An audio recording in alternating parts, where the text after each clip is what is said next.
There we go.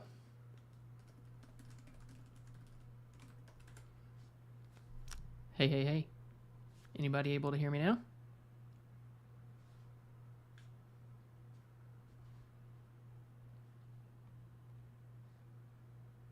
Test.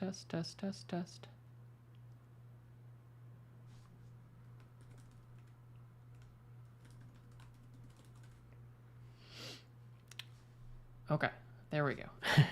Now we should be good. Okay, well, as I was saying, thank you everybody for jumping in. Like I said, this is going to be my first live stream, so a new thing for me. Thankful we got tons and tons of question suggestions, so we'll see how many we get through before I get tired. But very excited to do this. Thank you all for hanging in through the just kind of the quiet time for opt-out.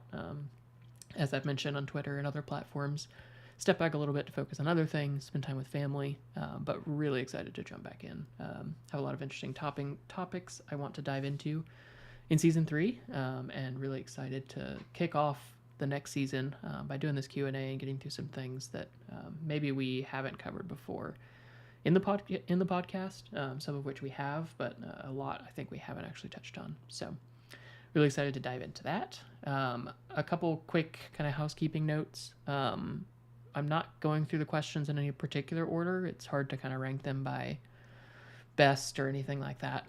So they're very loosely grouped into kind of categories, but we'll walk through those, and we'll also take some time if any questions pop up in the live chat. You're welcome to drop questions in there, and I'll get to them when there's kind of gaps in the other kind of pre-submitted questions. But yeah, should be fun.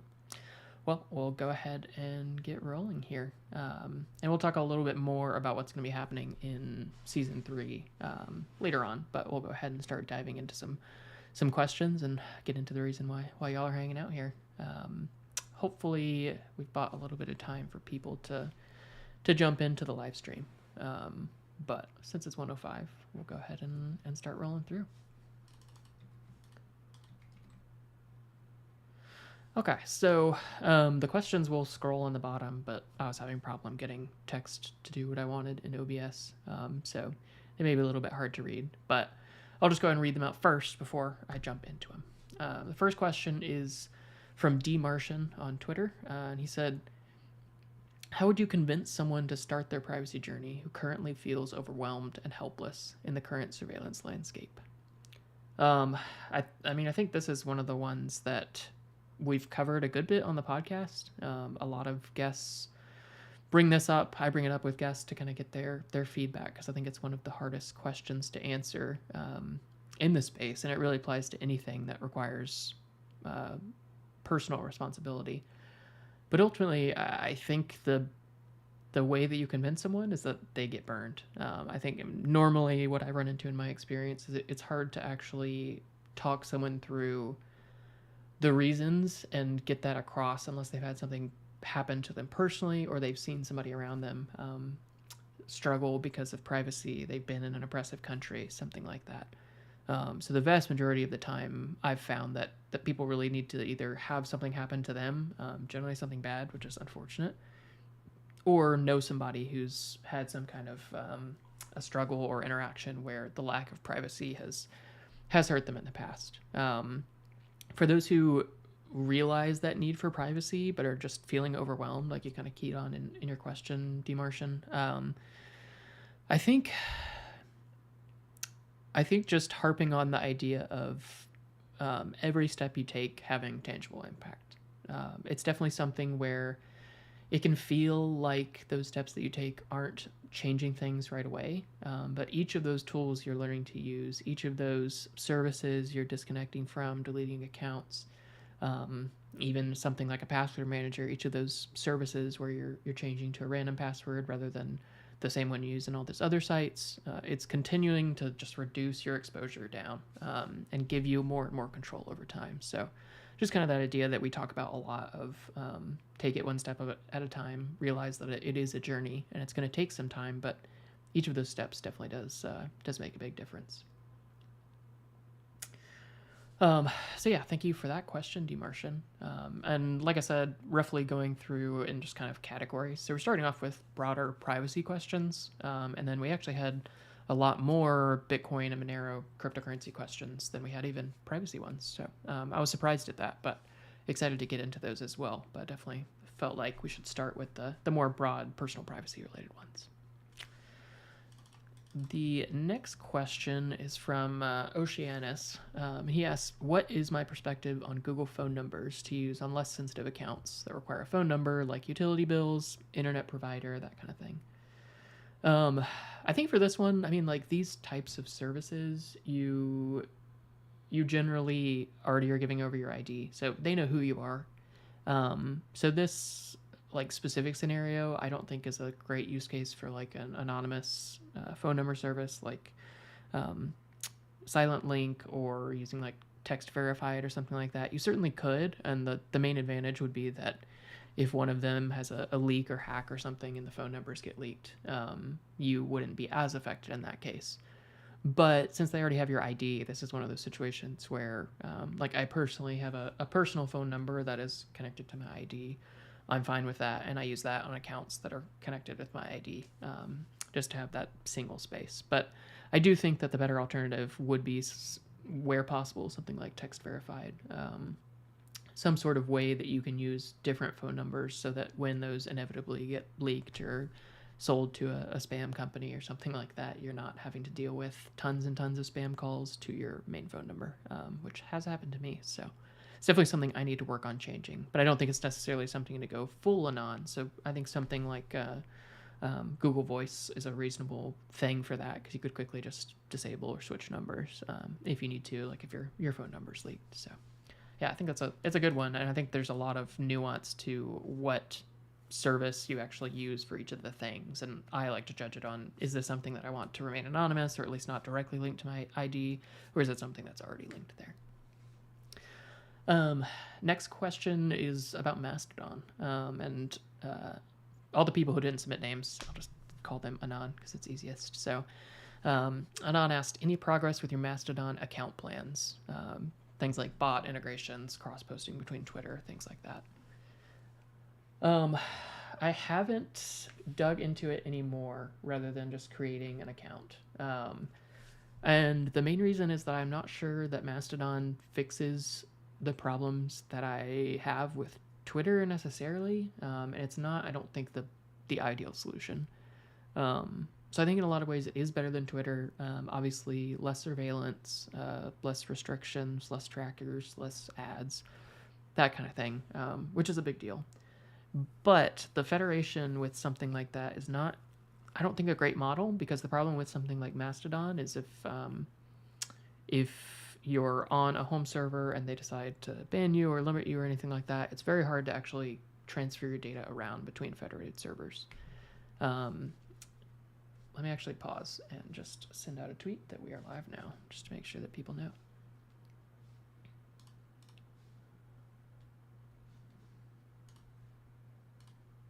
Quick pause.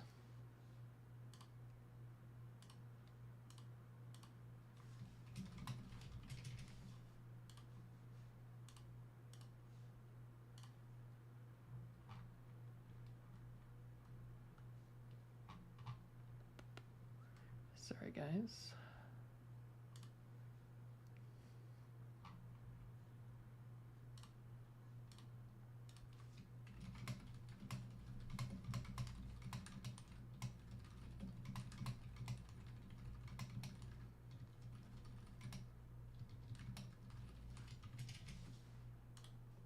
Okay, perfect. Definitely a noob at this, so working on it. But back to Mastodon. So I think it's a reasonable solution, and I think if you don't have a specific following or platform on Twitter, and you can follow people who give you the content you need, you can get that info on Mastodon. I think it can be a good solution. But I'm really waiting for Panquake, which is something that I talked with. I talked with Sean O'Brien about Panquake in an early episode of Opt Out. And I'm just really excited for what they're building. I think they're building the ideal middle ground between something like Twitter and something like Mastodon.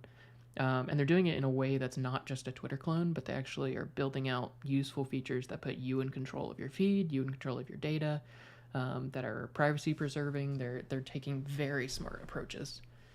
So my real focus right now is, as long as Twitter is good or useful as a platform, it's not something I use as like social media, but it's useful as a platform to me. I'll keep using it, but as soon as Panquake is out, I'm going to try to start switching almost immediately. That's really the plan there. Let me get that link to the episode I did with Sean.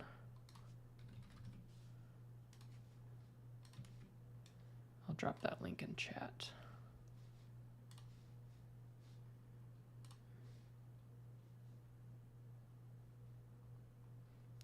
There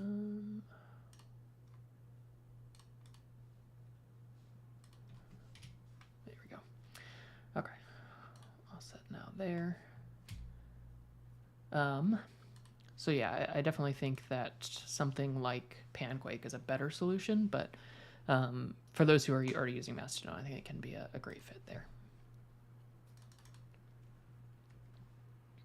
I don't see any questions in chat yet, but just a reminder, if you have some questions or you want me to expand on something that I talk about, it's a great opportunity to go ahead and get that question. And I would love for this to be a little bit more interactive. I mean, I know y'all don't have audio, but I would love to be able to hear a little bit more of what y'all are thinking about there.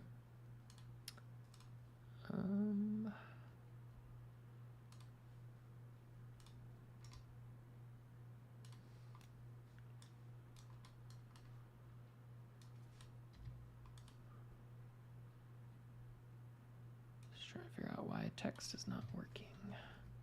It's too long.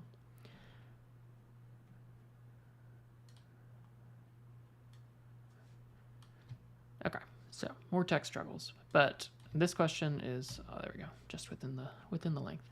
So this question comes from Mr. Muffin, who's in the chat right now. Thanks, Mr. Muffin, for jumping in and jumping in as a moderator as well. But he asks, if privacy became so hard to do tomorrow because of new laws around the world, what would your motivational speech be to tell yourself in the mirror every day to keep fighting for the right to privacy? I definitely think that I mean, the word fighting, I think, is going to be more and more applicable. I don't think this is something where it's going to become easier to take back your privacy. In some ways, I mean, I think it depends on where you are in the world. But a lot of, I think while the privacy tools get better and more usable and more approachable, we'll see more attempts by the government to prevent their usage. Because ultimately these things strip governments of control over citizens. And give freedom, and that's not something that governments generally want. There are good governments, but they're more the exception than the norm. So if there was something cataclysmic that really changed that kind of the atmosphere around privacy, and made it much more difficult, I think the main thing for me would just be that if we don't have privacy, we don't have freedom. So, I mean, I don't want to live in a world where there is no freedom, where I'm not free to think what I want, to be who I want. And I don't want to live in a world where other people don't have those freedoms either. And so if it's fighting for privacy or not having freedom, the choice is clear. It's not really a choice for me. And I don't think for most people it would be if they realized that that was the choice. And I think that already is the choice between fighting for privacy or not having freedom. But many people don't feel the lack of freedom yet. So I think, yeah, it would just be that it's worth it. And even if I am not able to achieve the world that I want or the privacy personally, I think the biggest thing is that hopefully at least I will get some of the way towards helping others get there. And I think that was something from a presentation at Barham's and Bitcoin that really stuck with me. It was just the idea of, even if I think he called it death athletic. But even if in the middle of fighting for this thing, fighting for privacy, fighting for personal freedom, even like going to the extreme, I were to die, at least the goal would be that it would be a bridge to help others get there to a place that maybe I wasn't able to in my lifetime, etc. So definitely still worth the fight, but that definitely is not maybe an optimistic thing to think about. But I think a very valuable one to consider what you would do if things became harder and not easier in the environment around you. Next question. Okay, this one's a little bit too long as well. I'll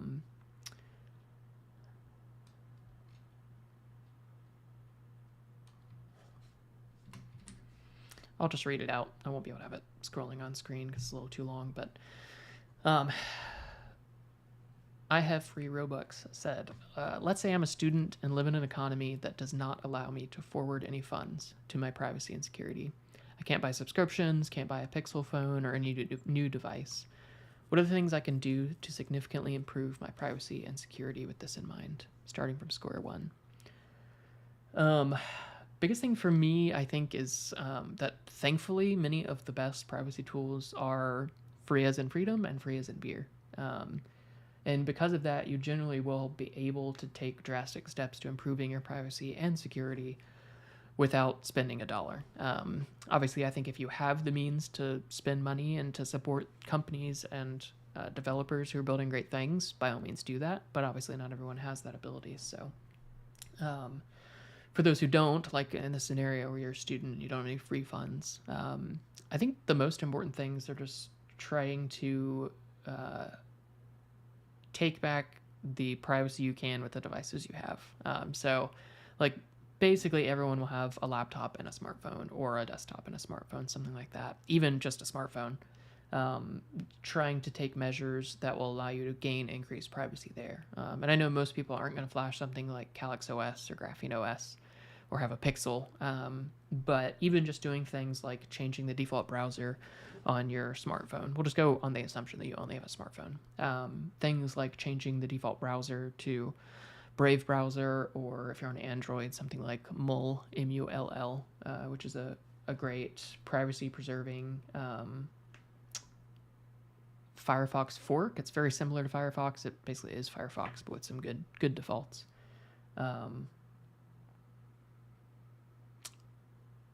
So yeah, I think starting with changing browser, maybe changing search engine. I have a blog on my I have a blog post on my blog that walks through kind of how I would take the first steps, and the vast majority of those are actually free. Finding a community, free, obviously. Privacy preserving browser, free. Password manager, Bitwarden's free plans are excellent. Privacy preserving email, ProtonMail has a free plan. Search engine, you can use the Google instance I host. You can use Brave Search. There are lots of good choices there. There's really a ton of options there. And I'll drop the link in the live stream as well to that blog post. But if you haven't read it, I think that's a good place to start. And can get you thinking about the ways you can do that. And the vast majority of steps you can take without spending any money. So definitely a good option there, I think.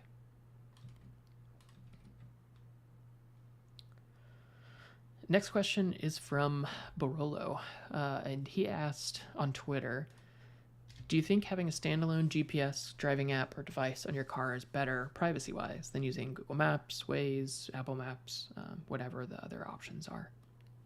And definitely, I think it's a good option. I mean, I know people like Matt Odell advocate for using a GPS in your car. I mean, usually not like the one that's built into your car, because those are usually just kind of garbage and age quickly, but some kind of Garmin or something is great, because obviously they could do triangulation because of the satellites you're connected to, but it's not tied to your account. Buy it with cash. It's not tied to your ID or anything like that. And it's offline, so there's no internet access, so at least it's not streaming data or anything like that. So I think those can be very, very good options. I still don't use them. I probably should, honestly. I just haven't taken the time to try one out. But I use Magic Earth still, and I found it really good. I think the main problem with many of the more privacy-preserving navigation apps is that the search is really bad. I found that for really most of them outside of Google Maps or maybe Waze. The search is terrible. So normally what I do is I just search in my browser for the point of interest I want, the restaurant, the shop, whatever, and then just copy and paste the address into Magic Earth and navigate. It works well for me. In Magic Earth, you can download maps and then use it completely offline. So you can just disable network access to the app on your phone if you're worried about the app specifically streaming data. So definitely a good option there. Lots of useful things. If I remember correctly, Magic Earth isn't free as an open source, but they have a good privacy preserving model, and it has worked really well for me.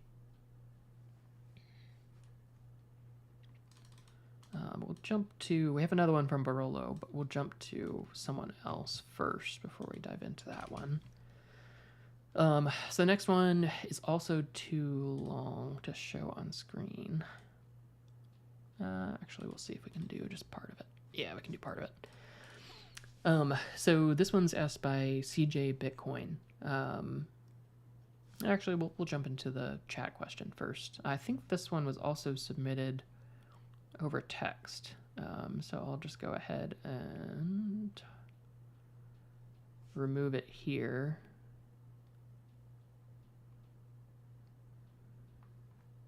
Sorry, I don't actually see it now. Oh yeah, there we go. So that one was submitted as well. So we'll go and clear that one out. But thanks for the question, Spicy Onion. I think it's a really good point. I mean, I have struggled with the back and forth of what should I do for Bitcoin? What should I tell people about Bitcoin?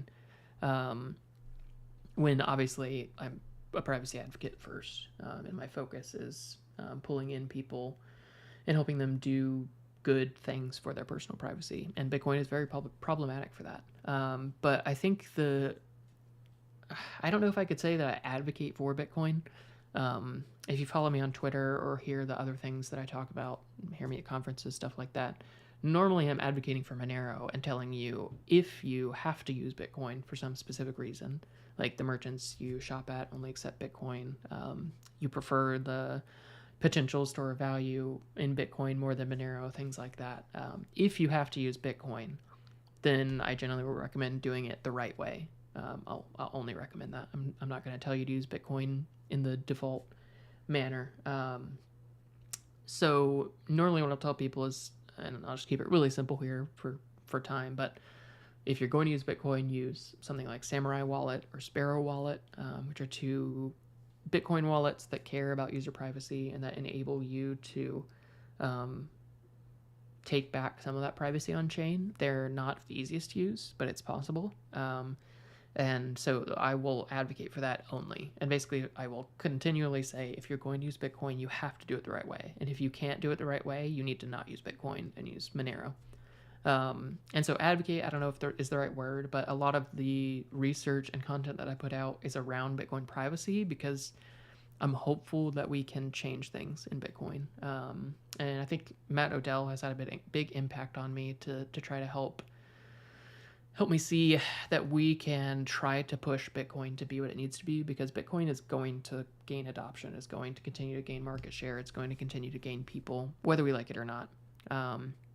And so if that's going to happen, let's do what we can to help improve it as much as we can, and to make sure that anyone out there who's willing to listen will use it privately. And Mr. Muffin in chat, I think, hits on a good point too, that in many scenarios, Bitcoin is still better than the default banking system for privacy. Not always. Again, if you're like buying KYC and sending directly from an exchange, that can be worse sometimes.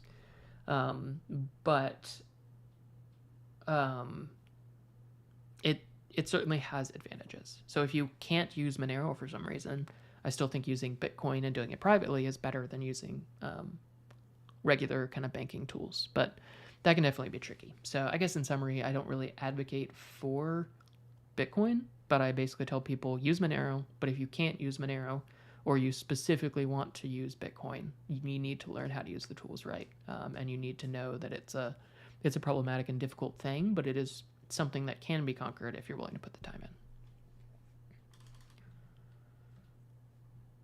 Okay. Next up is a short one we can actually fit on screen.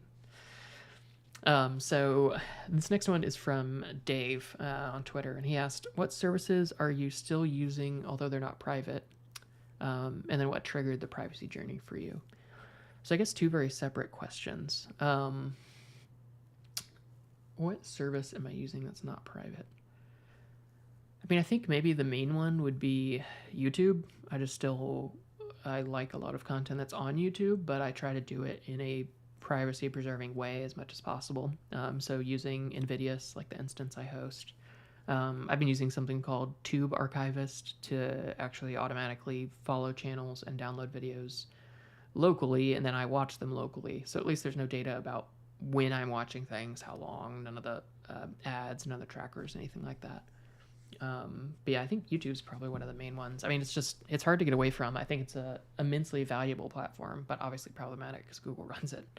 So I think, trying to find, again, just like how I use Twitter, I'm trying to find the value out of a platform, and not necessarily toss it out just because it's not perfectly private, but find the value and then minimize the privacy costs associated by using good plugins, using privacy preserving front ends like Invidious for YouTube, doing things that can help to improve that. But I think probably YouTube is the main one there. As far as the privacy journey, I think I've touched on that a little bit before in podcast episodes. But the main thing that kicked it off for me was just honestly getting into Monero is the reason why I started to care about personal privacy. Just that the people in the Monero community were really passionate about broader personal privacy and not just on-chain privacy and cryptocurrency privacy. And that helped to kind of get me thinking, and then ultimately reading Snowden's book, and then watching something called Nothing to Hide, which is a documentary where they had a friend of theirs agree to let them track his phone and laptop, and without knowing anything about him, try to figure out as much as they possibly could about him and then tell him about it. And both of those combined really kind of opened my eyes to both the governmental surveillance and the big tech surveillance that's possible, and really what that exposes about us to the world in ways that we don't realize. We're not really agreeing to, or we don't understand what we're giving up, and we're not being told clearly the things that we're sacrificing, the intimacy we're sacrificing, the privacy we're sacrificing, and how much of ourselves we're losing in that kind of scenario. So yeah, I think those were the main ones that kind of helped get me rolling. But it was just kind of starting to understand that the government doesn't have my back when it comes to privacy, and the big tech companies that I used and liked the products of didn't have my back either. So starting to take some steps there. Catching back up on YouTube chat. Thanks, Duke. Yeah, I'm glad that the Barums and Bitcoin talk was helpful. It's been cool to see that. I think whenever someone starts to understand Monero, and specifically when they just use it a few times and see how it can be helpful, they gain a lot of value from it. And almost nobody who's actually done that has just been like, nah, I don't need Monero, I'd rather just use Bitcoin for everything, or other things, because it really just the power and its simplicity and the privacy that it brings, I think are hard to avoid. So I've been glad to see a lot of positive responses to presentations and chats that I've had with people there. And then CJ Almighty mentioned that I host an Invidious instance. I have for a while. I host a good bit of resources. Let me pull those up. Sorry, I host quite a few resources on my website. I have on my blog specifically, I have links to all of that. But Invidious is one of the first ones that I started to host because it is, I think, a really, really valuable tool for accessing YouTube without giving up privacy and without all the trackers and invasive stuff there. I have tried Piped a little bit in the past. Running an instance used to be a lot more difficult, but it's been simplified a lot recently. So I'm going to circle back and try to run a Piped instance as well. The UI, I think, is obviously a lot better than Invidious, and I think it would be nice for people to have options. So I'll look into running a piped instance as well, but I haven't done that yet.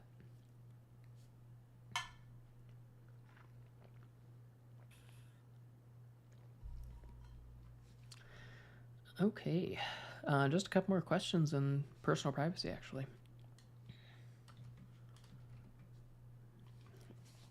So this one from Prem Lee Barbosa. He asked, how can we trust the devices we use? Given the reach and methodologies of the intelligent state, it seems unreasonable to trust mass manufactured electronics. This is one I get asked a lot, especially about things like Pixel phones for Calyx OS and Graphene OS. A lot of people have the fear that all of them are going to be backdoored because they're made by Google, made a company that is generally not one that cares about your personal privacy.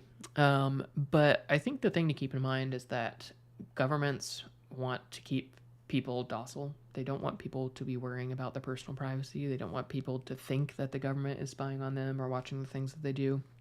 And if they were to do something like backdoor hardware, I mean, even like we saw with the Snowden revelations, a big part of that was that they had been intercepting and backdooring hardware. There was massive backlash on that, and even backlash from the companies that maybe were working with them, maybe were unknowingly having their hardware backdoored. That's still kind of up in the air. But there was really large public outcry after that, and so I think governments understand that the easiest way to get people is, and really even not even just governments, but even like ad tech, big tech, they understand that they can just provide people services, apps, tools that they find useful, and then use them to harvest data. And that's a lot easier than backdooring hardware. And generally will provide just as much information freely without the risk of public repercussions. And can do so in a much easier way as well, because they're not having to backdoor supply chain. They're not having to have some secret handshake agreement with Google or somebody like that. So I think the idea that like all of our hardware is going to be backdoored is unlikely right now, and unlikely really at any point in the future, because the vast majority of people are more than willing to give up their data without a hardware backdoor. If that changes, maybe would be more concerned, but that hasn't been something that's been done at scale, and I don't think that that's a main focus.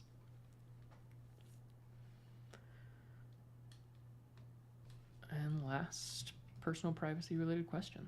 This is another one from Barolo. And they asked, if you could measure every action that you take as having an impact on improving privacy, what would you say had the biggest impact? And what would you say was the action that had the best benefit to difficulty ratio? I think the biggest benefit to difficulty ratio. That's a hard one. I mean, I think like I talk about in the blog post I linked earlier, maybe privacy preserving browser, just because so much of what I do happens through a browser. I mean, I even try to avoid apps as much as possible and use web apps. Oh yeah, great. I'm glad you pointed out the Nothing to Hide documentary, Normal Tacos, because it's a killer documentary. It was very helpful to point out a lot of the things that we don't realize are being collected and what they can be used to tell about us. But yeah, for benefit difficulty ratio, I think using a privacy preserving browser, I mean, switching to something like Brave from Google Chrome, which most people use, is relatively painless. But you get a lot of strong privacy protections out of it and strong security protections out of it.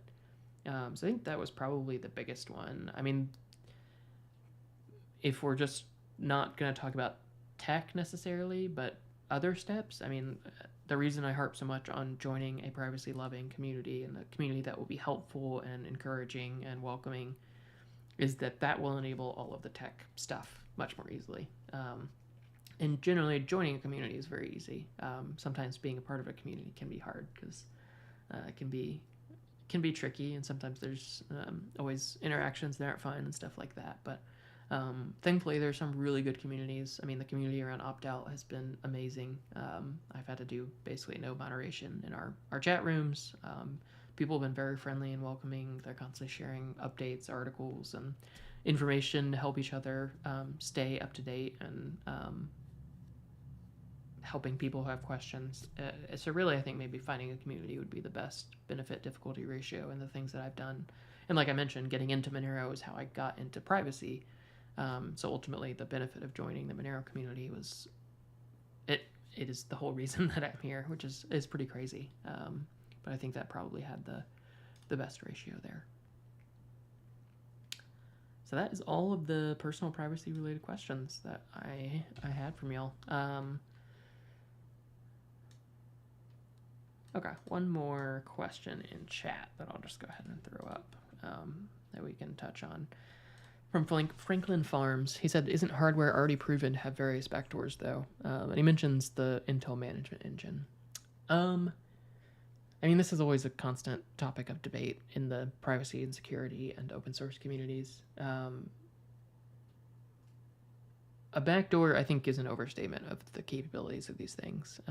Are they potentially harmful? Could they be used to cause security issues, that kind of thing? Yes.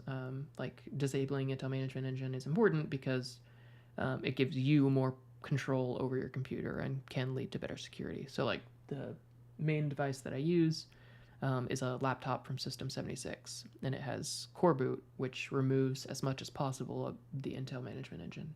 You can't remove all of it, unfortunately, but removes the majority and prevents most of the functionality there. But it's not a backdoor in the sense that like Intel can't just suddenly start monitoring everything on your computer remotely. Someone could use it on the network maybe to potentially compromise your computer, but again, I think that's very, very unlikely. So I think the fears are overblown, but if you can remove it without a headache in usage or that kind of thing, it's 100% worth it. So that's why things like Core Boot I think are very valuable. But it's not something that I would consider a backdoor in all hardware, and it's certainly not something that Intel or others are exploiting at a wide scale to try to watch hardware. And yeah, I mean, P in the chat I think makes a really good point that you should be more afraid of Windows than Intel. I mean, like I was mentioning earlier, it's much less likely that your hardware is backdoored because it's a lot easier to just surveil you and get all the telemetry and information they want from the operating system you run, the browser you use, the apps you run, rather than using some obscure hardware backdoor that they know they'd get tons of backlash over. So I think that's a good point. They can focus on the software because they know that's the easiest way to crack down. I'm gonna take a quick break and just check Twitter, see if anybody needs anything, see if we need to retweet the announcement, stuff like that.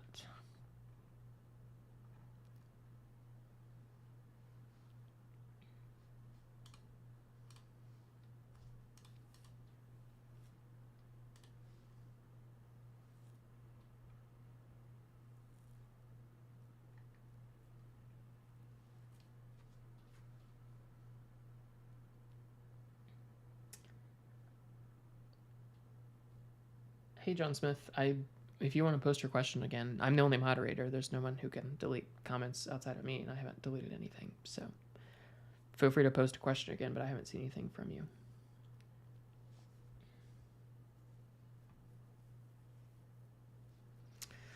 Okay, yeah, so it looks like we're good on Twitter. I'll keep rolling through these. Well, actually, let's jump to some of the off-the-wall questions that I thought were interesting. First off was one from Nate Bartram from The New Oil, which if you haven't checked out his work or listened to Surveillance Report, which is a weekly privacy and security update podcast that he does with Henry from Techlore, definitely go do that. Nate is an absolutely amazing person and has made great content and is a big reason why I'm here doing what I'm doing as well. But he asks, what's your favorite sandwich? Which obviously is a very applicable privacy and cryptocurrency question. And I'd have to say probably my favorite sandwich is... It's gotta be something spicy. I mean, I love jalapeno peppers, buffalo chicken, stuff like that. So probably some sort of maybe buffalo chicken sandwich? I don't know. I don't think I've ever really thought about my favorite sandwich before. Yeah, it's a good question though, Nate. I'll have to keep thinking about it and see if I come up with a better response by the end of the day. And then another kind of off-the-wall one from Peace and War on Twitter. He asked, what's your favorite TV series? I think the one that at least is top of mind now, I don't watch a lot of TV. When I do. I like more dramatic shows. So I think the favorite right now, well, historically favorite is Band of Brothers from HBO. I'm a huge military history buff, so a really well done show on World War II is always going to be a winner. That's the best out there. So Band of Brothers is probably the top all time. But outside of that, Peaky Blinders is really the only show that's modern that I watch and make sure to watch as soon as new seasons come out. So yeah, I think that's Peaky Blinders is my favorite right now. I just finished the 6th season when I was traveling out to Portugal for MoneroCon, so good to enjoy that. But okay, let's see chat questions before we move on to next. Will be Bitcoin and Monero questions, which we have a lot of, so I'll try to run through those pretty quickly.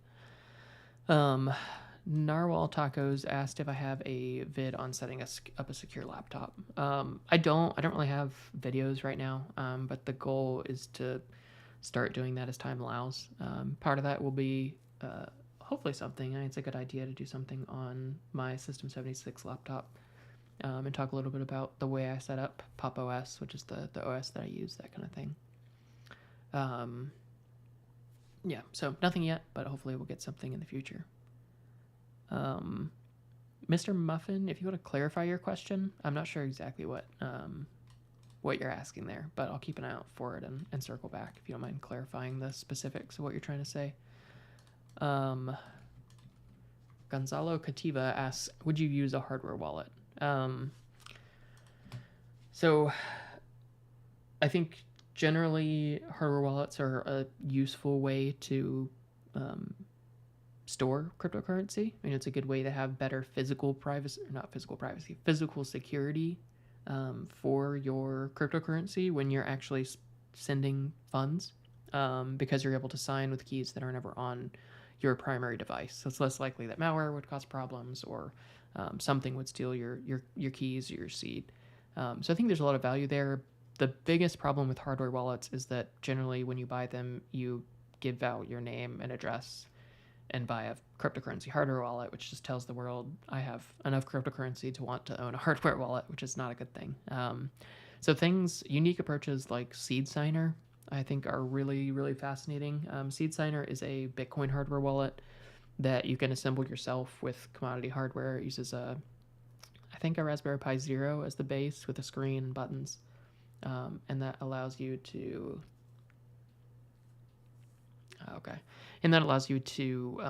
build the hardware wallet without ever linking your name and address to a hardware wallet itself, which I think is a really valuable thing there.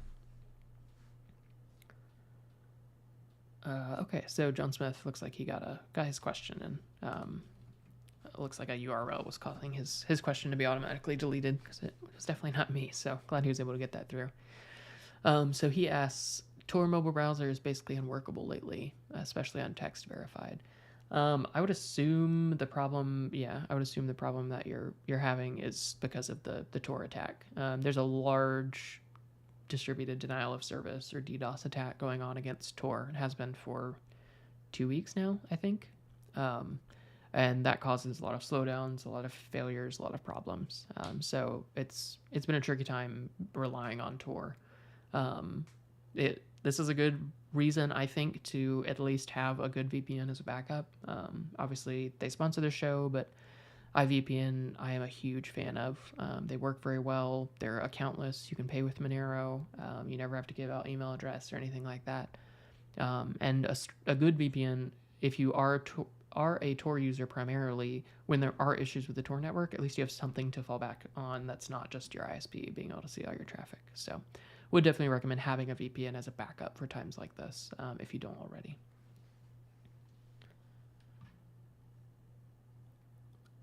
Okay.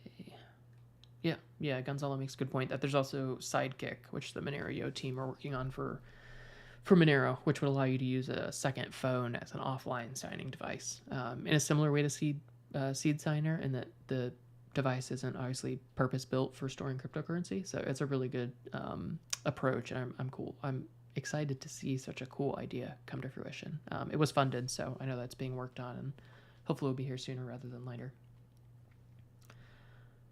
Okay, and then Mr. Muffin rephrased his question. Oh, okay. So I think he's mentioning misinformation and using, or sorry, disinformation. Okay, disinformation and using things like false aliases, false identities, false address, false name, all of that kind of information when you fill out an account, not just using randomly generated anonymous stuff, but trying to give them a false persona so that the actual information is not properly, they can't easily use that information to build profiles, and you're basically feeding them bad information intentionally to make their job of surveilling people harder. I honestly haven't really dug into disinformation too much. I'm more focused on using things like you're specifically talking about signing up for accounts online, it sounds like, and like in that scenario I generally prefer the randomized approach of random simple login alias, random password, random username generated through Bitwarden. um, and I think that that's the simpler approach for most people. Disinformation takes a lot of extra time to actually go through and build those kind of fake identities and come up with that information. But yeah, I think generally I go with the random approach, but disinformation is an interesting one, and is one that I need to dig into more. So it's definitely not an area of expertise for me. Last chat question, and then we'll start getting through some of the cryptocurrency questions that we had. It's a good chance to dig into a little bit of kind of the future plans for the show. So Duke asked, when does the new season of Opt Out start? And I said he's heard me on many other podcasts and Monero shows. So yeah, like I mentioned at the very beginning of this, have been taking a bit of a hiatus from Opt Out because I've had some exciting opportunities to do freelance writing. I've just had a lot of family, personal stuff that always takes priority. As much as I love Opt Out and I love you guys, it's definitely comes second after family for me. And so there has been that hiatus. Kicking off with this Q&A was really the goal to get things rolling again. So season 3 will be starting soon. I'm starting to schedule all of the episodes that I want to do initially, but like I've mentioned in the past, season 3 is going to focus on more technical, mostly cryptocurrency topics. Is probably the idea. I'll have some follow-up episodes that are similar to season 2, just with people that I wasn't able to get scheduled in time to fit them into season 2. So like I'm hoping to have someone from Matrix on for season 3. But like I mentioned on Twitter, and for anyone who's here and does not follow on Twitter, if you want to keep up with the podcast, that's going to be the first place that I'm posting updates and information about future episodes, asking questions of people, all of the things like that. But the probably the first episode of season 3, or maybe just a bonus episode, I don't know how I'm gonna actually fit it in, it will be something on a new Bitcoin concept called Fediments, which is basically this idea that you can have a group of people holding a multi-sig wallet. So they each have keys to that wallet, but they have to work together to generate transactions, and generally you'll have to have a large portion of that group colluding to transfer funds. So it's using this multi-sig group of people to custody funds, but to do it in a way that uses a concept called Xiaomi and eCash. And it's a very old concept. I think 1992 was the first time it was actually implemented. But basically what it means is that these custodians have no visibility into the transactions that happen within that that Fediment or Miniment. I'm not sure the language yet around it, but essentially it's a way that you can help to onboard users where you do give up custody of funds, which is the biggest drawback, but you gain strong privacy, and you can still use things like the Lightning Network without having to give up privacy or deal with all of the user experience issues with Lightning. So that will be the kickoff. I'll be doing that with somebody called Eric Sirion, and then Matt Odell. So very much excited to kick off with that, but then have some other good episodes planned. Really going to focus on things like building circular economies within cryptocurrency, which are absolutely vital. Going to be talking about Lightning Network, hopefully having some people who are working on improving Lightning privacy on, just to get into the details of what are the pros and cons of privacy within the Lightning Network on Bitcoin, how useful can it be for us. And then past that, I'm open to suggestions, but I have a long list of topics that I want to get to. It's just a matter of scheduling everybody. So season 3 will not be weekly. I don't think. It'll probably be maybe every 2 weeks, but a lot of it's going to just depend on being able to get people together, because for most of season 3, I want to have at least 2 guests on for each episode to give some different viewpoints and different ideas. So I'm really excited for that, but it will be a little bit different, and it may not have the same clear cadence that I've been able to keep up with prior seasons. But yeah, that's a quick update on the podcast and plans there.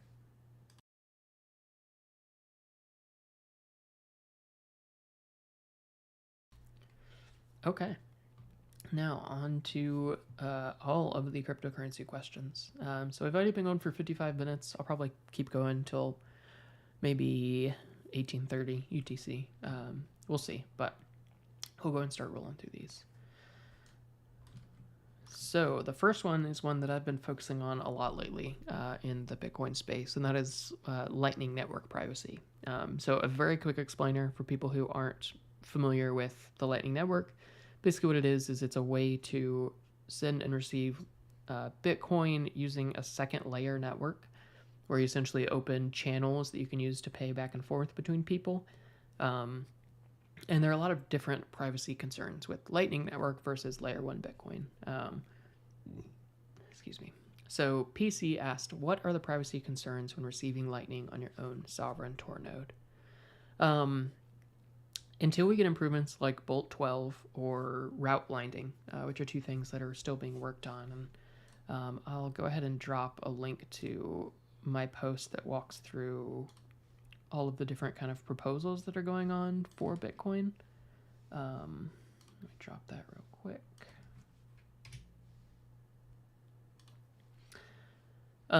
Ultimately, the biggest problem with the Lightning Network is that when you're receiving funds, you have to give out the ID and the alias of your node. And so even if you're using Tor, that alias doesn't change, and that ID doesn't change, and your Tor address doesn't change.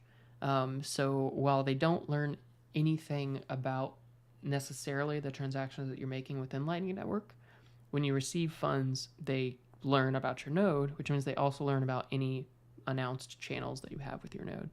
And each of those channels give them information about the actual layer 1 UTXOs that you have. So you reveal a lot of information about your node and your on-chain activity, and you also can allow different entities to link you across using different, like if you use 3 different exchanges that are all no KYC, but you use your same Lightning node to withdraw, all 3 exchanges could talk to each other and know that you're the same entity withdrawing across the 3 exchanges. Or if you we'll just use an extreme example, if you're using a darknet market and you're receiving funds, and someone sends you funds on the darknet market, and then let's say law enforcement or something also goes through and purchases something and sends funds, they could link you back across darknet markets or other usage. Or like if you used a KYC exchange in a darknet market, they could see that it's the same node, so that's the same person behind it. So there's a lot of problems with receiving right now. That theoretically will improve, but it's pretty problematic at the moment, unfortunately.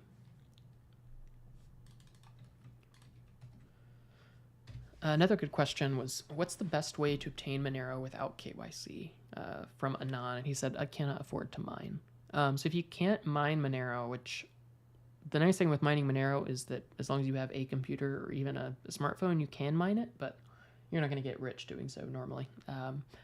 But the best way to obtain Monero without KYC generally is one of the show's sponsors. I mean, it's why I wanted them to sponsor, and they reached out, and I was happy to say yes, because Local Monero is the name of the exchange, is an amazing peer-to-peer, no KYC Monero exchange. So you can go on there, you can buy Monero with cash, you can buy Monero with bank transfers, lots of different approaches and ways that you can do it. But it's really the best one-stop shop for buying Monero. And if you have Bitcoin, you can go on there as well and buy Monero directly for Bitcoin. So there's a lot of flexibility, and it's generally all non-KYC. I mean, some sellers can ask for KYC, which I would just say avoid them. But that's generally going to be the best place to get plugged in.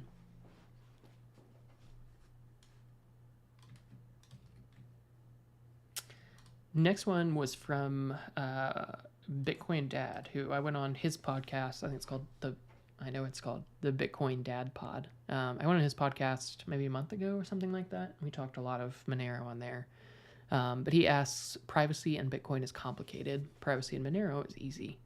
But Monero doesn't hold value like Bitcoin when measured in Bitcoin terms. How do you reconcile these thoughts and work this into a narrative you can explain to normies?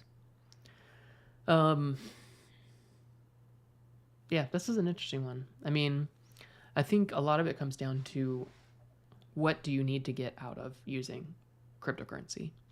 If the main thing that you need is transacting in a censorship-resistant way and in a way that preserves privacy, just use Monero. It's by far the better option.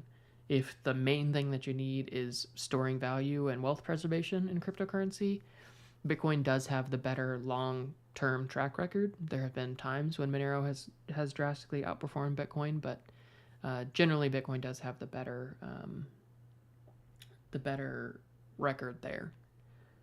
That, again, I don't think that past performance is indicative of future performance necessarily. So maybe Monero will be better, but price isn't really something that I focus on as much, because the more pressing need, in my opinion, is using Bitcoin or Monero to make payments that they don't want you to make, and to preserve your privacy while doing it. And Monero is the better tool for that. So that's the main reason that I focus on Monero, is that if you're going to use something to actually make transactions, Monero is just vastly superior to Bitcoin. But when you're trying to pitch someone on storing wealth, I still sometimes default. It depends on the person, but I still sometimes will focus on Bitcoin first, because once they get the understanding of what Bitcoin is and what it can bring, it's a lot easier to explain Monero.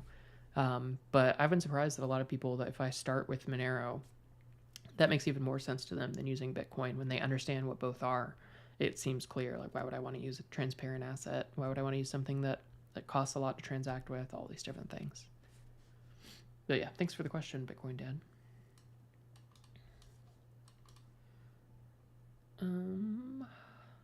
Let's keep going down the list here.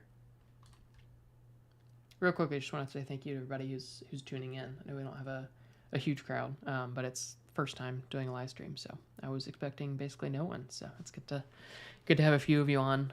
And the recording of this will also be published on the podcast feed, so you can listen back if you missed some of it or want to share it with people. It'll be published there, and then obviously the recording will also be live on YouTube afterwards, if you want to watch back, or again share it with other people. But thank you all for joining, and really thankful for the live chat as well. It's nice having direct feedback on the things that I'm talking about, so feel free to drop more questions and comments in there as we go along. Next question. Yeah, P said that now that everyone got their tax bill from the last couple years, they're a lot more receptive to learning about Monero.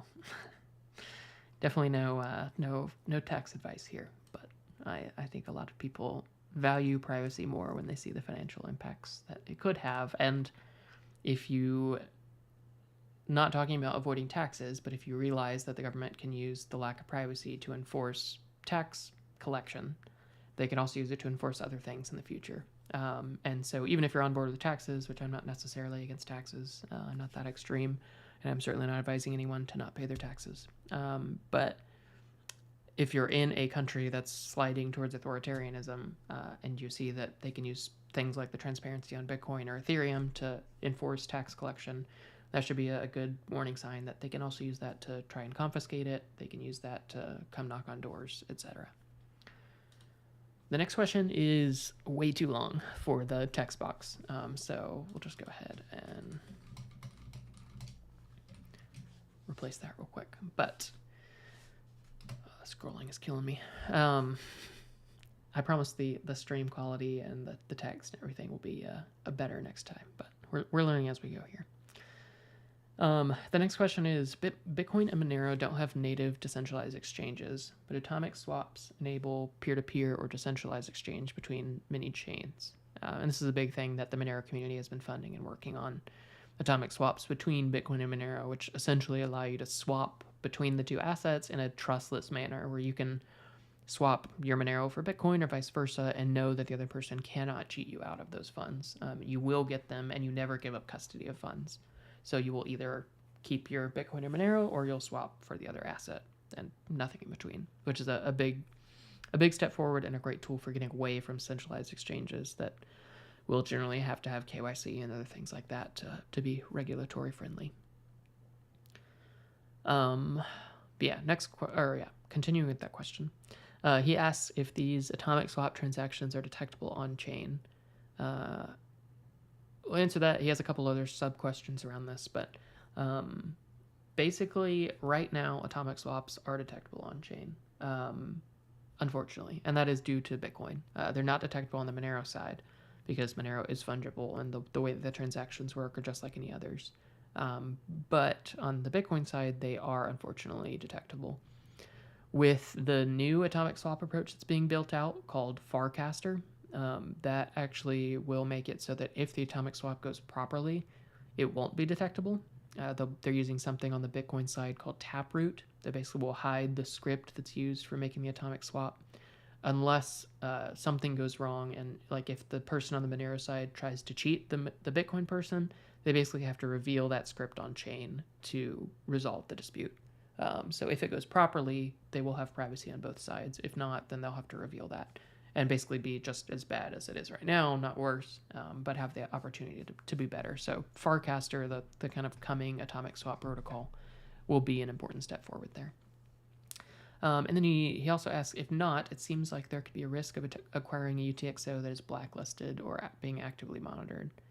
That's definitely the biggest problem right now with atomic swaps. And again, it's due to the problems with Bitcoin. The problem with Bitcoin's fungibility, because you don't know what the history of the Bitcoin you're acquiring is. So if you're swapping Monero for Bitcoin, I would definitely recommend that you understand how to use tools like Samurai Wallet or Sparrow Wallet to be able to actually detach those UTXOs from their history moving forward, so that the person you swapped with can't surveil you and the history isn't directly tied to those UTXOs if you try to spend them or swap them another time or anything like that.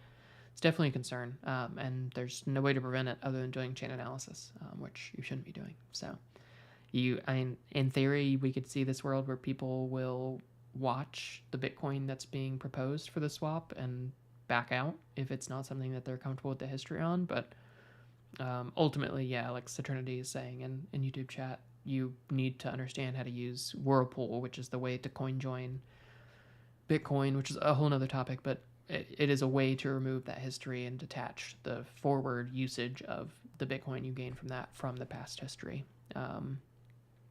So you need to understand that well if you're going from Monero to Bitcoin. The beauty is if you're swapping Bitcoin for Monero, you don't have to worry about history or blacklisted funds or tainted funds or anything like that, because Monero is fungible. So that's another huge advantage that Monero has, is you don't need to jump through tons of extra hoops to get fungible currency on the other side. And that's a big deal. And the biggest potential problem with atomic swaps with Monero is not Monero, it's Bitcoin, which is annoying, but always how that works. One question in chat, a related topic. I'm gonna drop that in the feed. P also asks, do you think there's any other projects in crypto working on privacy that are actually worth paying attention to? Actually, before I get that, I'll get to another question that relates to what we were just talking about taint. So Gonzalo says, CoinJoin doesn't untaint a UTXO though. If the CoinJoin protocol works properly, which the one in Samurai Wallet called Whirlpool does, it does detach the forward use of that UTXO from the past history. So when you use it, and if you use it properly and you don't reuse the toxic change, and again, it's Bitcoin, there's a lot of things that go into it, but if you do it properly, and Samurai and Sparrow Wallet try to make sure that you do it properly, you will essentially remove the taint from those funds, because there's not a deterministic way to link the UTXO on the other side with the tainted or blacklisted UTXO. So it is an effective way to do that for now. That could change. There could be problems in the future. Who knows? But it is a way to remove taint at the moment. But back to the question. P said, do you think there's any other projects in crypto working on privacy that are actually worth paying attention to? I think the I don't know. There's not a ton that are super exciting for me.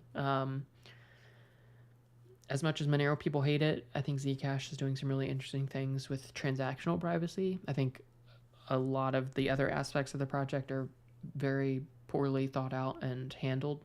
So like overall, I don't prefer it, but on the purely transactional side, they have some really interesting approaches. So I keep up with them and try to see what we can use to pull in from that into Monero or that kind of thing. But outside of that, there's not a ton. I mean, Firo, Firo, I keep up with. Ruben Yap, the kind of head of Firo right now, or kind of the community lead, is a great guy. He's put out great content, and they do good work there. They've done some great research that's been applicable to Monero in the past, and have been friendly with the community as well. But that's probably about it. I there's some interesting stuff on Ethereum, but it's just not very usable, and most people shoot themselves in the foot. So it's certainly not something I would want to recommend.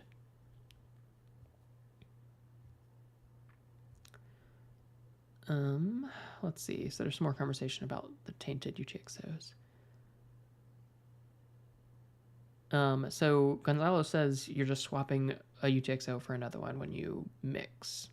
And that's actually not true. So there is a way to do Bitcoin privacy, which I don't think it's a useful way, called coin swap, which is a new thing that's being worked on. And all that does is literally swap your UTXO for another person's. And that does not remove taint. That just means that the other person gets the tainted funds that you're swapping with them. So that is, I don't think, a useful approach to things. It can be used to break some heuristics, but ultimately you're just getting someone else's UTXO that you don't know where it's from, which is the same problem you have in atomic swaps. But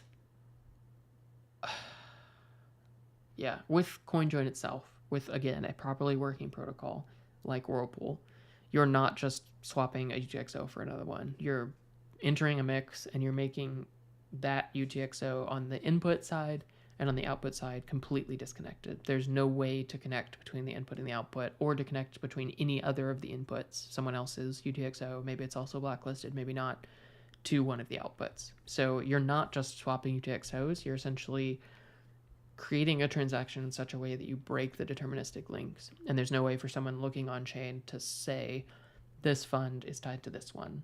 And because you get that plausible deniability and that breaking of deterministic links, it's usually good enough to not have to worry about taint at that point. Obviously, like Video mentions, CoinJoin itself can be considered taint. So this has been a problem in the past, specifically with Wasabi Wallet, where exchanges will refuse funds, confiscate funds, etc., because the user used Wasabi Wallet. And so it can be considered taint, which is a problem. If the protocol works properly, like Whirlpool, they can't see history, so they either have to just say all Whirlpool funds count as tainted, so we're not going to accept them, or they say none of them do. Similar to Monero, you either accept all or nothing. But that is the biggest problem with CoinJoin, is it's apparent on chain that a CoinJoin transaction happened. It's clear if they know your UTXO going in, they can see clearly that you did a CoinJoin. They can't connect it to the output, but they can see that you did that. So that's one of the big problems with privacy on Bitcoin, is that when you try to achieve privacy, it's transparent to anyone who is watching your UTXOs before that, which is a really big problem. And there's not a way around that right now within Bitcoin. Let's see. I'll skip a few here.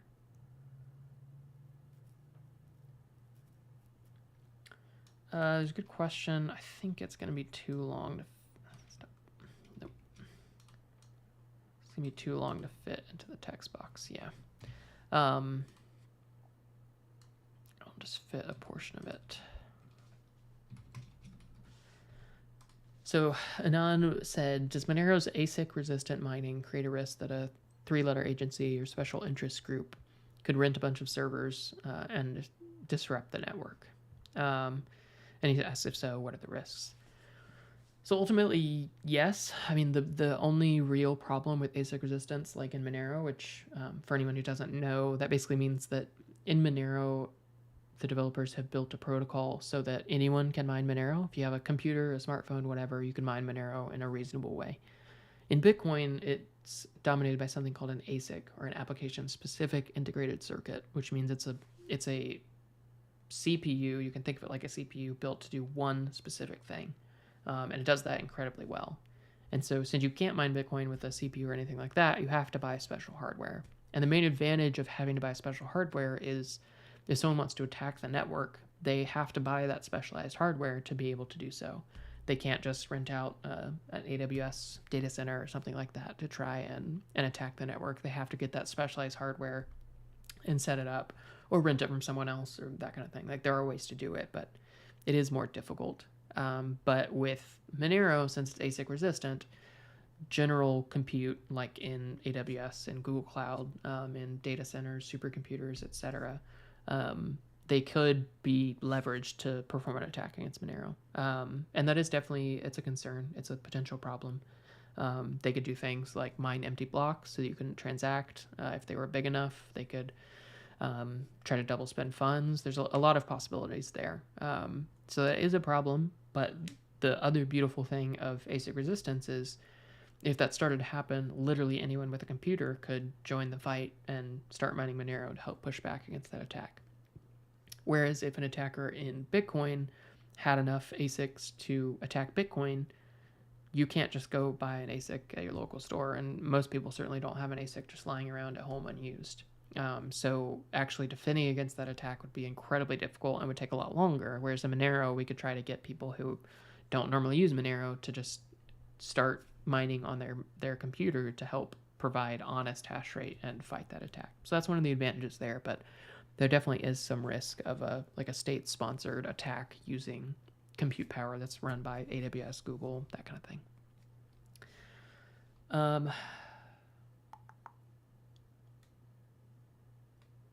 So Gonzalo asked more about CoinJoin. He said if you have a blacklisted UTXO, you CoinJoin and that's it.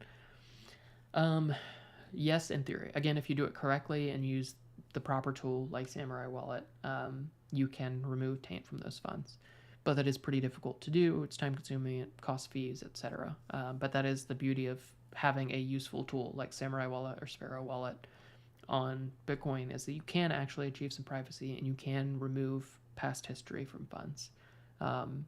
So if you have funds that are blacklisted, or you have to use Bitcoin for some reason, you need to use those tools, because then you can actually do these things that give you what I consider the bare level privacy that you should want out of something like that. One more good question here. This is a good beginner one for Monero. John Smith asks, can you explain the difference between the Monero addresses that start with an 8 versus the ones that start with a 4?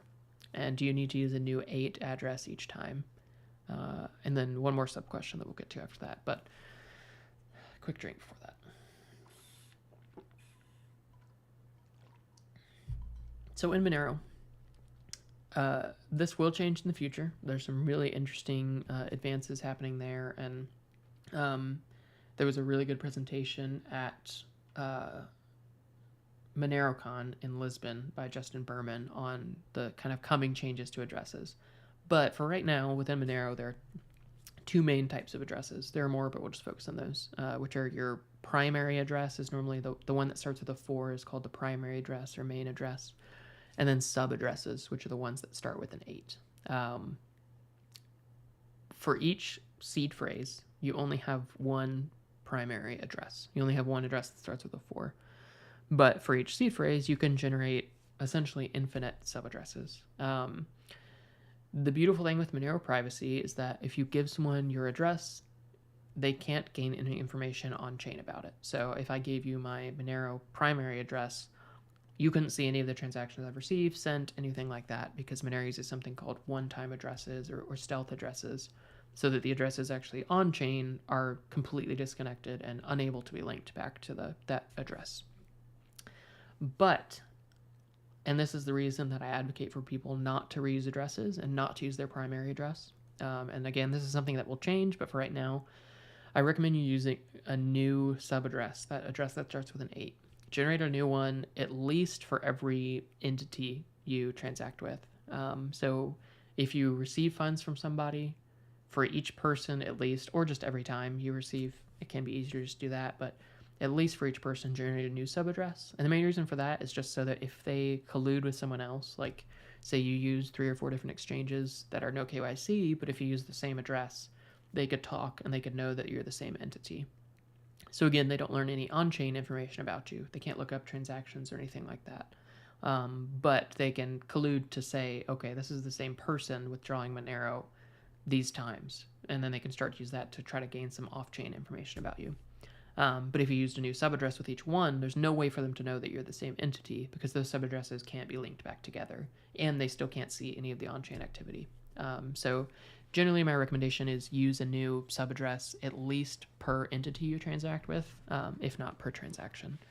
And I'm hoping to push more wallets to start doing automatically rotating subaddresses and using a new one every time. But once we have this new address format, which is called Jamtus, it's a whole nother topic. But once we have that, probably the default in wallets will be just using a new address every time, which will be a good thing. And there's a sub question where he said, if you're using external node, does that node see anything about addresses? So I have a good article about using a remote node in Monero that I'll go ahead and post, which will really get into the nitty-gritty details of that. But the short answer is, if you use a remote node, they can see when you send a transaction, and they can see the transaction ID of those transactions. But because of Monero's strong on-chain privacy, they can't see addresses, they can't see amounts, they can't see the true spends, they can't see who the funds are going to, anything like that. But they can still see the timing of those transactions, which can be useful for someone who's trying to surveil you. So it is important if you can run your own node. There's some other attacks that could be done by remote nodes, but ultimately it's just best to run your own node to stay as safe as possible. But there is very little that they can learn about you. But dig into the article if you want to learn more about that, John. Let's see other questions. Probably keep going for about 10 more minutes, and then I'll close out here.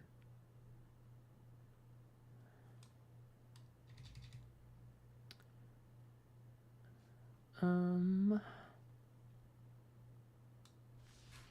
this is an interesting one because I just did a presentation on this at MoneroCon in Portugal. But Save, Invest, Repeat asked, do you think we can have something like the Lightning Network, which I talked about earlier on the Q&A? Do you think we can have something like the Lightning Network on Monero, as the transactions take quite a lot of time, which is hard if you're trying to pay someone quickly? And then he also asks, is someone working on it? So there's a lot to get into here. And I don't think my presentation is live on YouTube or not yet. You can try to look it up, MoneroCon, Seth For Privacy. It's Monero, K-O-N. If it is, that will tell you everything about this. But the very short answer is we can have something like the Lightning Network within Monero. I would ideally like to see it be less complex than the Lightning Network for Bitcoin and more focused on opening a channel directly to merchants and people you pay or receive money from frequently. So like I use coin cards all the time, so I would open a channel with coin cards and just transact within that channel rather than making on-chain transactions. And that gives me better privacy, that gives me lower fees, 0 fees actually. And it also has that benefit of instant finality. Finality is a complex topic, but it is in a way instantly their funds when I send that transaction, rather than on chain. Theoretically, you need to wait 2 minutes or more before you give out the gift card or whatever you're purchasing. So it definitely is possible. People are working on it. There's been really good research on the topic by external researchers who aren't technically associated with Monero, and even some very recent research. So there are people working on that, and it's a focus of mine. It's something that I'm helping to drive. So keep an eye out for the presentation I made at MoneroCon. Should be posted on YouTube on the Monero Community Workgroup channel sooner rather than later if it's not already up.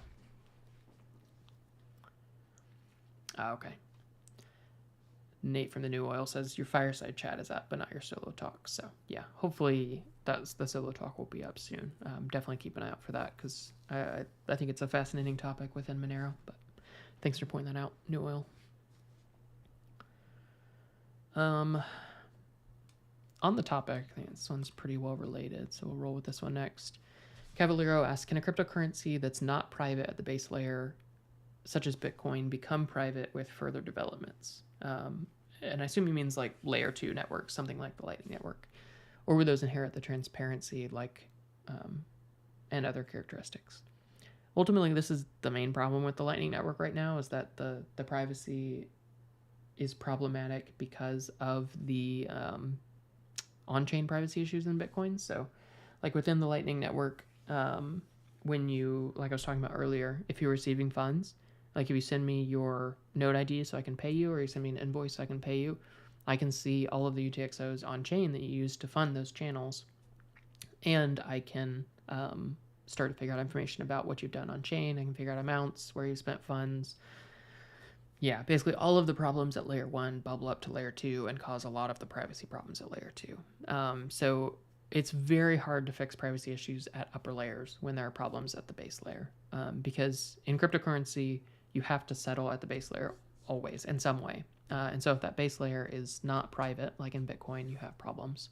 And so that's why something like the Lightning Network on Monero is really interesting to me, because we can inherit the good privacy and the good scaling and the low fees from the base layer and build a layer 2 like Lightning Network that would not have the same problems that Bitcoin's does. So it is very hard to fix things there. Off-topic question in the chat from New Oil. Just go ahead and post this. He just asked, what mic am I using? So this is the Shure MV7. It's SHURE MV as in Victor 7. It's a really high quality USB mic. I just wanted something simple to start with. This is USB-C. You can control a lot of the functionality on the computer itself, and you don't have to have any kind of mixer or anything like that to actually handle the audio or change it. So I like the simplicity. It's also easier to travel with and use, but audio quality is good. It's probably not ideal right now because I'm trying to use it far away from my mouth because I'm talking for a long time and interacting with the screen, so it's easier to keep it away. But I've enjoyed it so far, and the audio quality is solid.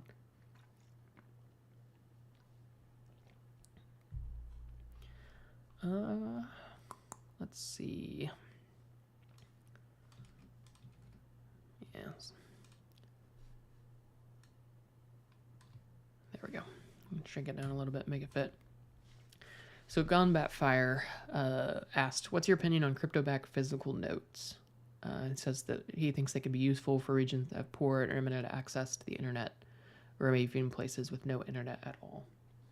Let's see if I have them right here.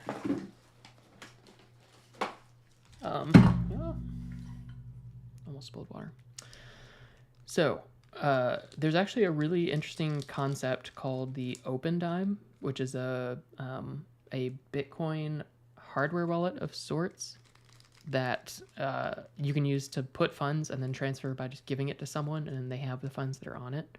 You can see them right here a little bit. Not focusing great, but you can look these up. They're called Open Dime, and it's kind of taking that concept of physical notes and making it into a more Bitcoin-focused topic. So I think it can be really useful. It's very niche. I think a lot of the benefits of something like Monero are because it's digital, so you don't have to carry around something physical to spend it. But I think something like this is really helpful to have in those scenarios, to have, like when you travel, maybe you don't want to keep your whole wallet, or you don't want to have the app installed or something like that, but you could keep 5 Open Dimes or something like that with half a Monero each, and use those to be able to give to people, give as gifts, things like that. So I think there is a lot of value, but I think leaning on the digital aspects will most of the time be the best focus, because most places in the world have at least smartphones with internet access. I mean, even the middle of Africa have smartphones with internet access. So if we can focus on that, I think it's more helpful, but there is some use for some sort of way to physically transact. And you actually gain privacy when you do that too, because you're not revealing that that UTXO or output or whatever is swapping hands on chain. There's no record of it there, but it's owned by a new person now. So there are some privacy benefits as well.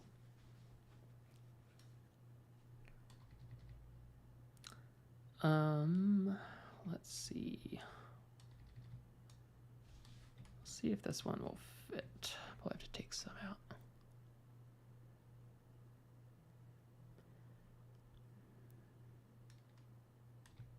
So I had to take away some of the question to fit it in, but the question is about the Canadian truckers, and just try to set aside politics for this response. I'm not going to get into whether or not what they were doing was right or their approach, but the case study itself is very useful for us. But the question is, how would you have advised both the donors and the Canadian truckers handle that situation? Quick refresher. Basically, there were truckers within Canada that were protesting a vaccine mandate, and they were trying to raise funds through platforms like GoFundMe, and those platforms essentially stole the money, or in some cases gave it back to the people who had donated. But because it was that centralized platform, the companies were able to be pressured into not giving any of the funds to the people raising funds. So again, set politics aside, Bitcoin ended up being used, unfortunately very poorly. They were able to collect donations, and they were able to give that Bitcoin to truckers, but unfortunately all of the funds were known because they used a static address within the Bitcoin. So all of the funds were known, were blacklisted, and were marked as tainted, so no one was able to send them to like an exchange and sell them or anything like that. So getting back to the question, Anon asked, how should the donors have purchased Bitcoin or Monero? How should they have sent it to the truckers? What wallet should the truckers have used, and how should they have cashed out? So a lot to get into. I'll try to give a quick answer. We'll probably wrap up with this question. If there's any more in chat. Oh, looks like I missed one of Mr. Muffin. Drop it again. My chat is limited in how much history I can see, but happy to answer it if you want to drop the question again. So how should they have handled the situation? I think ultimately the main things that should have changed is they should have used Monero. Ultimately, the truckers were not technically proficient. They didn't even know what Bitcoin was, much less how to use it. So using something like Monero means that even if they have no idea how it works, they're going to gain strong on-chain privacy. It also would have simplified raising funds privately, because in Monero, they could have still used a static address, and donors could have sent Monero in without anyone being able to see any information about transactions received to that address. So that's one of the huge and most useful aspects of Monero, is that those addresses are not linkable on chain. So they could have used a static address and still preserve the privacy of both donors and the people who are collecting donations. Now, as for how people who are donating should have purchased something, in this case, I'll just say Monero. I mean, always the best is non-KYC, but even if they had used a KYC exchange and withdrawn to their own wallet before sending, it would have been enough to the exchange could have not known that they sent anything to the Canadian truckers. So again, Monero would have really protected them well. Monero ultimately would have solved those problems. The main one that's hard to solve, and this is one that Monero wouldn't just natively solve, is how do they actually use it to buy things that they need. So again, these were truckers. They needed gas. They needed food. They needed just basic essentials, which unfortunately there's not a lot of places you can actually spend Bitcoin or Monero in person. So I think the best thing in this scenario probably would have been either not to give them Bitcoin or Monero, but to... Duke just hit it on the head in the YouTube chat, but to actually give them gift cards. Like, they needed basic things. They didn't need a cryptocurrency to store value in. They needed a way to be able to get gas, get food, etc. So ultimately, I think like the people accepting the donations probably should have just bought gift cards through something like coin cards and handed out the gift cards themselves, and then maybe helped the truckers understand how to set up a Monero wallet and then accept donations directly, so that if people did want to give Monero directly to them, they could have still done it. But something like coin cards, etc., would have been a better way, so they could actually buy the things that they needed. I think that's probably the best way. If we had a stronger circular economy and you could have actually spent Monero or Bitcoin on gas, that would be a different story. But really, in either case, whether it was Bitcoin or Monero, you would have had to ultimately get gift cards. So either you would give the Bitcoin or Monero to the truckers and then they buy gift cards themselves, which then you have to teach them that. There's a lot of problems there. But ultimately, you just give them gift cards directly. Would have been the better approach, I think. Saturnity asked, he said, they use multi-sig for the donations. Is that really available on Monero right now? So multisig is available in Monero. It was available when this happened. It's pretty bad right now. It's very close to being fixed, basically with this network upgrade.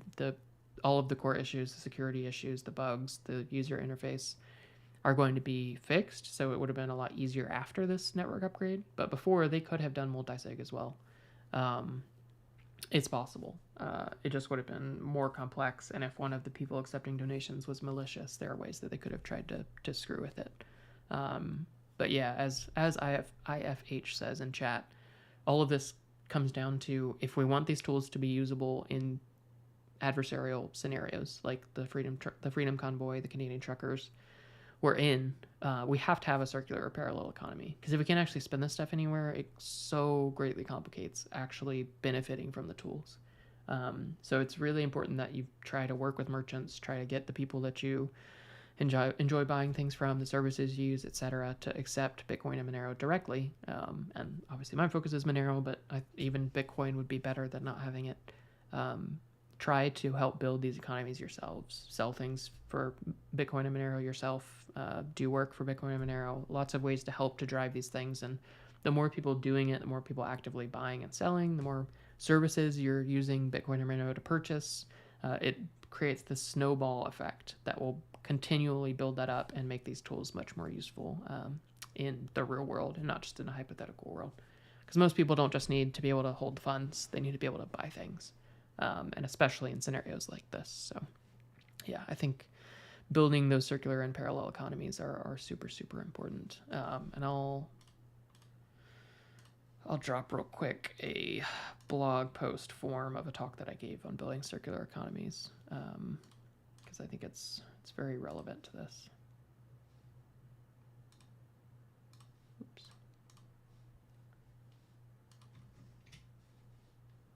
There's that blog post. Yeah, as Duke said, Monero could definitely solve this with a circular economy, but without that, you'd have the same problem as Bitcoin. But circular economy is certainly the answer to these things being useful in these scenarios. Duke also asked about onboarding merchants with Monero. I don't know. This is something I'm trying to get better with. I haven't done a great job. I'll have to look it up later, but if you go on my GitHub, which I'm Seth For Privacy on GitHub, all one word, I have a template that I made in a GIST that I've used for talking to merchants about accepting Monero, that I'll use in like an email or chat or whatever to be able to talk to them. That has like resources linked, that kind of thing. But if they're already accepting Bitcoin, it's generally a fairly easy sell to get them to accept Monero. And you can use things like coin cards as an example of when you accept Monero, you actually get a lot more people wanting to buy, and you get a lot of free publicity, because we like to talk about people accepting Monero and seeing wide usage. So you'll get a lot of people talking about it just by accepting it. So I think right now I'm mainly talking about you can avoid credit card processing fees. You can get the funds directly, immediately, and you can gain privacy with Monero when doing that. But it is a tricky sell if they're not using cryptocurrency at all to actually onboard them all the way to Monero. And that's something I'm trying to get better at. And if anyone has good tips or tricks on that, I'm all ears for sure. Let's see if there's any other questions that I wanted to make sure to get to.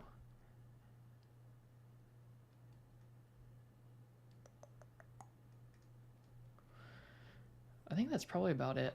We had some really good ones. Oh, there is one self-hosting question, which, since that's the only self-hosting one, it's worth getting to. So we'll close out with this one, which comes from Nate, which I think is different from the New Oil Nate. But Nate says, as someone who lives in a place with unreliable power, I'm considering moving my self-hosting to hosting with a VPS or a virtual private server. What considerations would you have when deciding what can be safely moved to a VPS and what should definitely stay at home? So this is something I've gone back and forth on a lot, and I do both self-hosting at home and on a VPS. So like all the services that I run publicly, I'll run on it's technically not a VPS, it's a dedicated computer hosted by Hetzner, but it is similar in that they have access to the hardware. They could monitor what I'm doing. They could take that. Oh, it was New Oil as well. Okay. So yeah, I think for most things, hosting them on a VPS is a perfectly reasonable approach for the normal person. If you don't have a fear of being targeted by the VPS provider, which there's very, very, very, very few people should be worried about that. And if that's not in your threat model, where you think that the VPS will be wanting to specifically see what you're doing on there or mess with your data, that kind of thing, I think a VPS is really valuable for hosting the vast majority of things. The only thing I would say is if you're storing very personal information, like personal photos, private documents, stuff like that, you should use some sort of full disk encryption. Depending on what service you're hosting, there's a lot of different possible answers. If it's just Linux, you could try to use something like Lux, Luks. Different VPS providers may or may not offer that. But ultimately try to make sure that if there's very sensitive data stored on there, just to make sure an admin doesn't go rogue or something, you use encryption in some way or another. Like if you're hosting Nextcloud, they have experimental encryption you can enable so that if someone just like yanks the hard drive from the VPS and tries to steal data, they won't be able to. That doesn't prevent them from, when everything's up and running, grabbing a keyboard and mouse and plugging in and messing with it. So there's always some risk. But I think as long as you're not worried about targeted surveillance or targeted attacks, it's generally a really good approach. Even if you're doing basic sensitive data, I don't really have a problem with it. But especially if you're just hosting things like Nvidius, Google, Cirx, all of those things that are like privacy preserving front ends or tools where you're not actually really storing data there. It would just be maybe like logs. I think a VPS is more than enough and a really great solution for that. So I think most stuff could go there, but the things that I choose to keep at home, and I have reliable power, I have reliable internet, I have a NAS, a network attached storage that I use for things like personal photos, personal documents, stuff that I don't want to hand off to someone else. I still use full disk encryption on that. But I use that because it's my day job, so I'm very comfortable with actually managing it. But also I had the money and I have the internet, I have the power to be able to do it. I see your response that you don't want them snooping on Plex for reasons I'm sure I can guess. Yeah, I mean...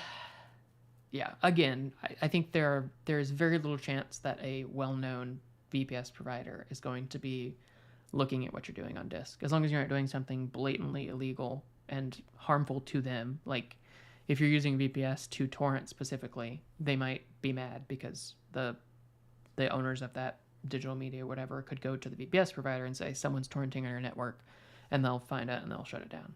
But even if you were hosting like Plex movies that you've definitely ripped from DVDs and Blu-rays that you own, I doubt that would be a problem, honestly. Yeah, that's not as much of a concern for me. But if you can host at home, I think that's always the preference.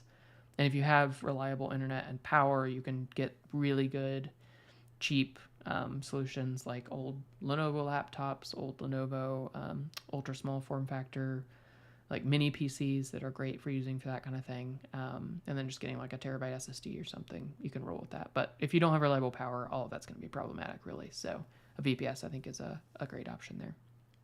A couple more chat questions, and then we'll close out here. But I'm glad there's so many people jumping in with good questions. So hopefully I pronounced this right. If not, I'm very sorry. But Bashar in chat said, noob question. I know Bitcoin very well, but no info on Monero. Yes, if I can explain it briefly. So yeah, basically, if you understand Bitcoin well, you'll understand the vast majority of what Monero is. But very similarly, it's proof of work mined. It's has a fair issuance. There was no pre-mine or anything like that. No one with... ability to print it. It's decentralized. It has a verifiable ledger, just like Bitcoin. It's very similar in all those ways. But the main differences are it is private by default. So no matter what wallet you use, no matter how you approach it, you're going to gain strong on-chain privacy. It does that in a holistic way by 3 different methods. One of those is, I talked about them earlier, but one-time addresses or stealth addresses, which means that the addresses you actually see in your wallet are never on-chain. So no one can look up an address and see the activity associated with it. Another is something called ring signatures, which are used so that when you actually spend funds, the on-chain transaction, you can't tell which input is actually being spent in that transaction. And then the third thing is something called confidential transactions, or confidential amounts, I think is a better name. And that means that none of the amounts are visible on chain. So if I send you 1 Monero, not only can you not see that it's 1 Monero, you just see some Monero. You also can't see which input I actually spent, so you can't see any of the past history. And you can't see my addresses that I'm sending from, and I can't see your address I could see it as I'm the one sending to it, but no one else looking at the transaction could see that transaction address. So the main thing is transactional privacy is a huge change, and that also brings fungibility, which means that any Monero is the same as any other Monero because there's no history. And another main difference is, I don't know, there are some big differences. I guess 2 other main ones we'll quickly hit on. One is that Monero does not have a fixed supply, or it doesn't have an arbitrarily hard-capped supply. So Bitcoin has 21 million ever. In Monero, there are 18.4 million in the defined supply, but there's then something called the tail emission, which we actually, this was the original idea, but it was set for a time far in the future back then, which actually just happened to be June 8th of this year, so just under a month ago. The tail emission kicked in, which basically means that every block from now forever, 0.6 XMR will be emitted. And this does a lot of things, but the biggest thing is it means that there will always be a lower bound of network security, because miners don't have to rely on transaction fees necessarily. They can trust that there's always that 0.6 XMR, which is very important. And then the other main difference is that, unlike Bitcoin, we talked about this earlier, Monero is not mined with ASICs, it's mined with commodity hardware. So you can mine Monero with a CPU or GPU, and that's the most effective hardware. Is essentially an AMD Ryzen CPU is the most effective hardware for Monero, but any CPU is able to mine it quite well. So those are some of the main differences. There's lots of good information about their basics, lots of other podcasts I've gone on and given a walkthrough of it, but that should be a good intro to Monero.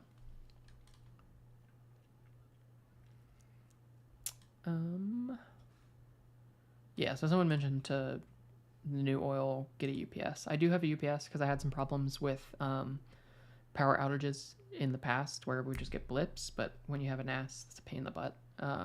And so I did get a UPS. I put my NAS on that, and I put my router and modem on that, so that if there's just blips or short outages, I can maintain internet. I have time to shut down the NAS properly, all that sort of thing. So it's definitely worth the purchase if you have other hardware.